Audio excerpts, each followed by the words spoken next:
প্রকাশিত মাধ্যমিক পরীক্ষার ফলাফল। এবছর মেধা তালিকায় স্থান পেয়েছে ৫৭ জন। পরীক্ষা শেষ হওয়ার ৮০ দিনের মাথায় ফল ঘোষণা করল মধ্যশিক্ষা পর্ষদ। এবছর মাধ্যমিক পরীক্ষায় দ্বিতীয় স্থান অধিকার করেছে পুরুলিয়া জেলা স্কুলের ছাত্র সাম্যপ্রিয় গুরু। তার প্রাপ্ত নম্বর ৬৯২। আশা করেছিল ভালো ফল হবে, তবে মেধা তালিকার দ্বিতীয় স্থানে থাকবে এমনটা সে ভাবতেও পারেনি। ফোনে নেশা না থাকলেও নেশা রয়েছে খেলাধুলার, ভালোবাসে অরিজিৎ সিং এর গান শুনতে।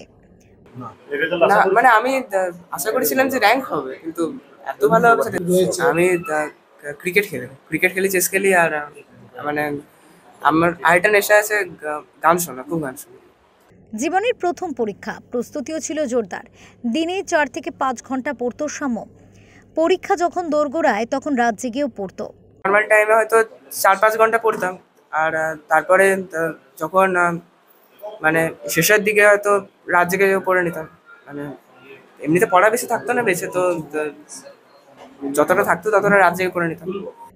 ডাক্তার হওয়ার স্বপ্ন দেখে সাম্য। মাধ্যমিকের সাফল্য পেলেও এখনও অনেকটা পথ চলা বাকি। লক্ষ্য স্থির রেখে সেই পথে এগিয়ে যেতে চায় মাধ্যমিকের কৃতী এই ছাত্র। পুরুলিয়া থেকে প্রদীপ মাহাতো রিপোর্ট, ওঙ্কার বাংলা।